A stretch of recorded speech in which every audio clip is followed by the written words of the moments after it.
Friends, welcome to LS coaching. Myself doctor Lavesh Tyagi. और आज हम एक ऐसा टॉपिक लेकर आए हैं जो कि नीट के बच्चों के लिए बिल्कुल बहुत ही ज़्यादा ज़रूरी है। एक्चुअली इस समय एग्ज़ाम आने वाला है नीट का और अप्रोक्सीमेट 20 डेज हैं। तो 20 डेज में आप क्या स्ट्रेटजी अपनाएंगे एग्ज़ाम के लिए, ओके। और ख़ास तौर पे एक पार्टिकुलर सब्जेक्ट मैंने लिया है केमिस्ट्री, ओके। तो केमिस्ट्री में हम किस तरीके से कम मेहनत में ज़्यादा से ज़्यादा हम आउटपुट पाएँ, ओके। इसके लिए हमने ये आज की ये टॉपिक लेक्चर तैयार किया है, ओके।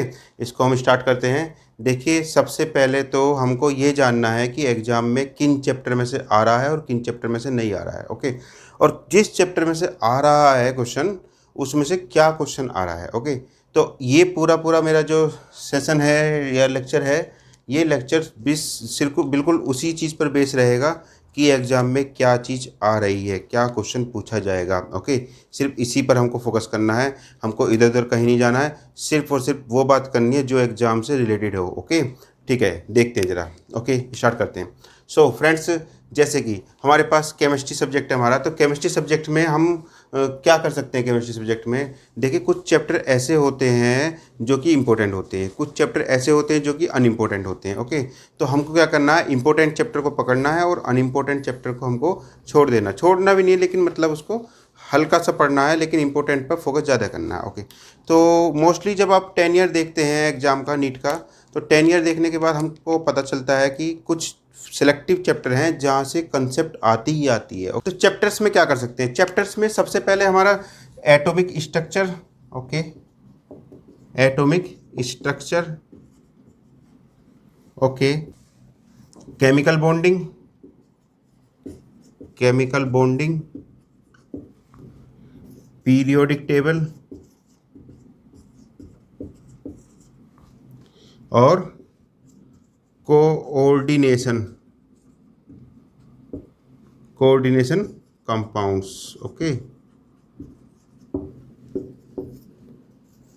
तो ये 4 चैप्टर हैं जो जनरल केमिस्ट्री के हैं, जनरल इनऑर्गेनिक केमिस्ट्री कह सकते हैं, ठीक है। तो जीआईसी कह रहे हैं हम इसको, GIC, okay, general inorganic chemistry. तो जनरल इनऑर्गेनिक केमिस्ट्री में से ये 4 चैप्टर हैं जिसमें से फ्रीक्वेंटली क्वेश्चन पूछे जाते हैं। और मैं आपको बताऊं, मैक्सिमम 20, मिनिमम 15 क्वेश्चन और से लेकर और 20 क्वेश्चन के बीच में आपका नीट का इस 4 चैप्टर में से आता है, ओके। हम अभी मिनिमम मान के चल रहे हैं 15 क्वेश्चन आपके इन चारों चैप्टर में से बनने ही हैं, ओके। कुछ भी कर सकता है, जैसे 3 इसमें से दे दिए, 5 इसमें से दे दिए, ओके, और फिर 3 इसमें से दे दिए, फिर उसमें से दे दिए, ऐसा करके वो पूछ सकता है, ठीक है। और दूसरी बात, 4 चैप्टर तो ये हमारे हैं, ठीक है ना। और उस तरफ ऑर्गेनिक केमिस्ट्री में जीओसी नंबर 4 का number 5, GOC number 6, hydrocarbon, okay, hydrocarbon, GOC hydrocarbon, number 7 carbonyl,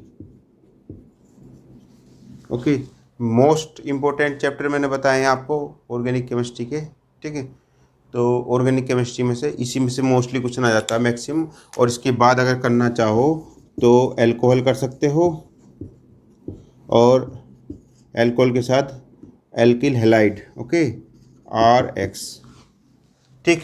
कुल मिला के ये 9 चैप्टर ऐसे बता दिए हैं जिसमें से आपको कम से कम 20 से 25 क्वेश्चन आपके टोटल इन चैप्टर में से आता है। अब देखिए 45 का पेपर आता है, 45 में से 25 क्वेश्चन आपके इस तरीके से बन जा रहे हैं, ओके। मिनिमम 25, मैं मैक्सिमम कह सकते हैं, मैक्सिमम तो कितने पहुंचा देंगे, ओके। और इसके साथ साथ फिजिकल केमिस्ट्री में से जो क्वेश्चन आते हैं, देखिए मैं सिर्फ वो क्वेश्चन ले रहा हूँ जो कि मैक्सिमम नंबर में आते हैं, ओके। जैसे एक चैप्टर में से 3 क्वेश्चन आ रहे हैं और एक चैप्टर में से 1 क्वेश्चन आ रहा है, तो हम 3 वाले की चैप्टर की बात कर रहे हैं, ओके।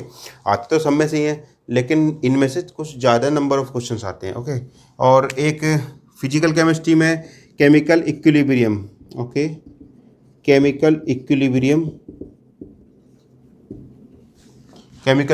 में से आ जाता है नंबर 10 केमिकल काइनेटिक्स, ओके, ठीक। केमिकल इक्विलिब्रियम में और आयनिक इक्विलिब्रियम इसी के साथ आ जाता है, केमिकल इक्विलिब्रियम एंड आयनिक